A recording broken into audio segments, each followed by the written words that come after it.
si vous voyez quelqu'un qui est étudiant, il est venu ici en tant qu'étudiant au Canada, s'il vous plaît, vous qui êtes encore au pays là-bas, pardon, ayez pitié de lui, ayez pitié de lui. Vous êtes là, vous souffrez, et vous ne voulez pas parler. Comment? Comment ça? Non, c'est pas bon. C'est pas bon du tout. Il pleure. Il pleure. Les étudiants internationaux souffrent. Ils souffrent. Ils souffrent. Le foirage, c'est grave. Manger, c'est difficile. C'est difficile. Et tout ça, le job ne sera même pas toujours facile. Parce que beaucoup de gens se disent que dès qu'ils vont finir les études, ils vont directement travailler. Qui vous a dit? Qui vous a dit? Vous allez vous battre. Vous allez vous battre. Ne croyez pas qu'on vous attend. Les employeurs vous attendent seulement. Lisez les offres d'emploi, vous allez voir. Aïe. Ouais, Seigneur. Lisez les offres d'emploi, vous allez voir. Vous allez voir les offres. Ça compter qu'il faut être dans les réseaux. Ils disent qu'il ne faut pas parler. Non. Il y a certains qui m'ont dit, bon, vraiment, c'est mieux que je parle. Parce que ils ont honte. Ils ont honte de venir là s'afficher et vous dire, voilà, vraiment, nous souffrons, ça ne va pas. Ils ont honte. Ils ont honte. Hein? Surtout que dans le pays, on sait déjà que non, la personne a réussi. Vous savez, dans les pays, dans plusieurs pays, les pays africains, les gens ont encore cette idée dans leur tête que aller à l'étranger, ça veut dire que tu as réussi. Les gens ont toujours cette idée-là dans leur tête. Je ne sais pas comment on va faire pour changer ça. Jusqu'à aujourd'hui, les gens pensent que aller à l'étranger, ça veut dire que tu as réussi dans la vie. Et du coup, ces étudiants qui quittent et qui arrivent donc ici et qui se retrouvent dans la misère et tout, ils ne veulent pas en parler parce qu'ils ont honte. Ils se disent que ouais, voilà, qu'est-ce qu'on va dire? Vous voyez un peu, ils ne veulent pas en parler parce qu'ils se disent que ouais, mon père va pleurer, ma mère va pleurer, mes parents vont pleurer, ils vont dire que donc ils ont dépensé tout l'argent comme ça, alors que moi je suis encore regretté, moi-même de mon côté ça ne va pas, je suis fini. Et il n'y a même pas trop d'espoir, il faut beaucoup de temps. Vous allez voir beaucoup de... J'ai vu la vidéo d'un autre là qui disait que l'espoir au Canada.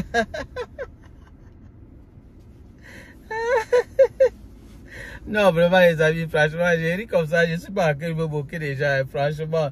Vraiment, les gens souffrent ici, les gens souffrent, je ne me moque pas de ceux qui souffrent, je ne suis pas en train de me moquer des gens, pardon. Ne comprenez pas ça mal. Il y a trop de souffrance. Il y a trop de souffrance. Il y a quelqu'un qui avait dit dans une vidéo, je ne sais pas, qu'on a trop de souffrance. Il y en a trop de souffrance. C'est grave ici au Canada, les amis, c'est grave. C'est grave. Les élèves, les étudiants internationaux souffrent. Et ils souffrent. Tu vas les voir avec les mêmes choses chaque fois. C'est difficile. C'est difficile. C'est très très compliqué. Et vraiment, les étudiants internationaux qui me suivent, vous savez que c'est vrai. Vous savez que c'est vrai. Ça ne sert à rien de combattre ceux qui veulent, ceux qui aiment toujours paraître là.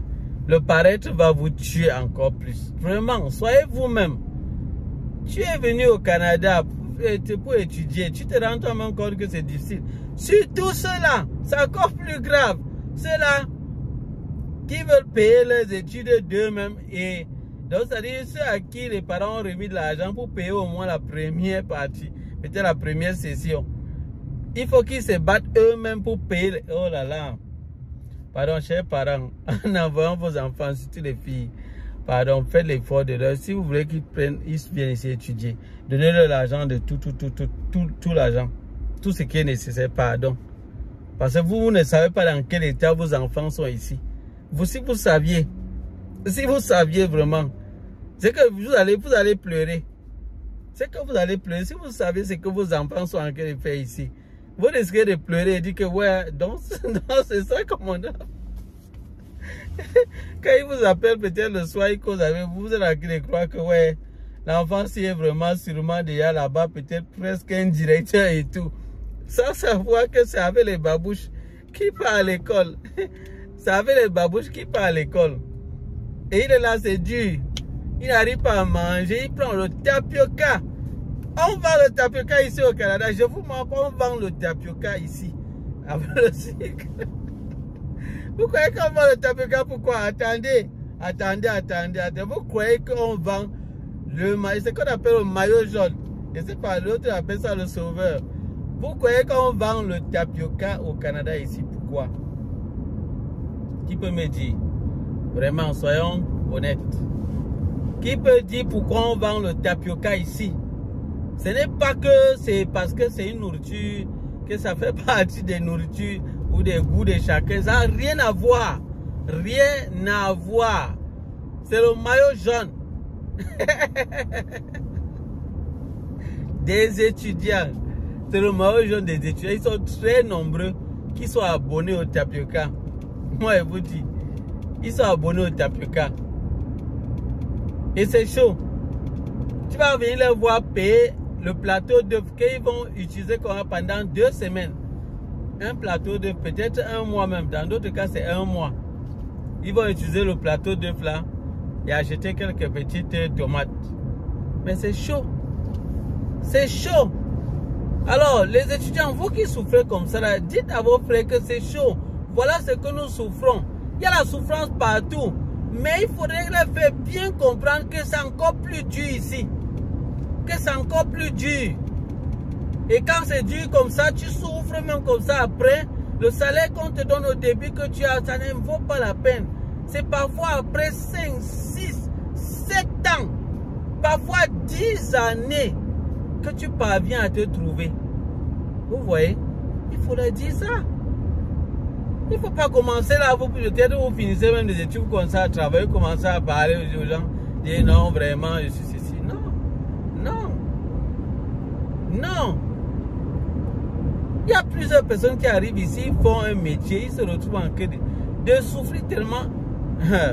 Laissez-moi vous dire que c'est dur. Hein? C'est-à-dire, quand vous voyez vous donne un certain salaire ici au Canada, vous allez travailler. Hein? Vous allez travailler, je dis durement. Pour mériter ça vraiment, vous allez bosser. Oui. Donc ne pensez pas que c'est juste donné. Non, non, non, non. Non. Non. Donc il faut prendre ça au sérieux. Moi je vous dis. Et les gens disent que non, tu vois, il y a des gens qui finissent ici avec la maîtrise, le doctorat même. Mais pour trouver un travail, c'est difficile. C'est longtemps après qu'il parvient à faire valoir son diplôme. Oui, parce que beaucoup d'entreprises ici regardent plutôt en termes de l'expérience. Qu'est-ce que tu viens faire dans la structure? Est-ce que s'il y a tel problème, tu vas résoudre? Ils veulent des gens qui vont résoudre les problèmes là. Je ne sais pas que le diplôme, tu vas leur dire non, j'ai le diplôme de fiche la paix. Ils vont te dire que fiche la paix. Tu as le diplôme, et puis ça fait quoi? Tu as fini même les études universitaires. Et puis quoi? Et puis ça fait quoi ça? Si on te donne un problème, on te dit que ok, si un client t'appelle, il dit que mon ordinateur est gâté. Qu'est-ce que tu commences? Est-ce que tu vas résoudre? Il te dit peut-être que voilà, l'ordinateur ne s'allume pas. Qu'est-ce que tu vas faire? Tu dis non, on ne nous avait pas appris des choses comme ça à l'école. On nous a plutôt appris comment concevoir certaines choses et puis rédiger les rapports. Il dit non, pardon, s'il vous plaît, ce n'est pas ça. Moi, j'ai besoin des gens qui résolvent les problèmes de mes clients et moi, j'ai mon argent. Point barre. Est-ce que tu n'es pas prêt à faire ça? Ça ne vaut pas la peine. C'est tout, tu ne vas pas travailler. Tu ne vas pas travailler. Ou si tu commences à travailler et que les clients se plaignent que non. Franchement, on ne sait même pas qui tu as recruté là-bas. On ne sait même pas qui tu as recruté parce que là, il ne s'en sort pas. Donc, les étudiants qui réussissent ici, laissez-moi vous donner des précisions. Les étudiants qui réussissent ici sont les étudiants qui, en plus de leurs études, font beaucoup de stages et font l'effort d'être en contact avec des structures qui font dans le domaine pour avoir de bonnes expériences. Donc, c'est vraiment comme au pays. C'est vraiment comme au pays. Ou lorsque tu as un diplôme, si tu ne te bats pas, parce qu'on fait beaucoup de théories, même dans les universités et tout ça ici. Là où on fait beaucoup la pratique ici.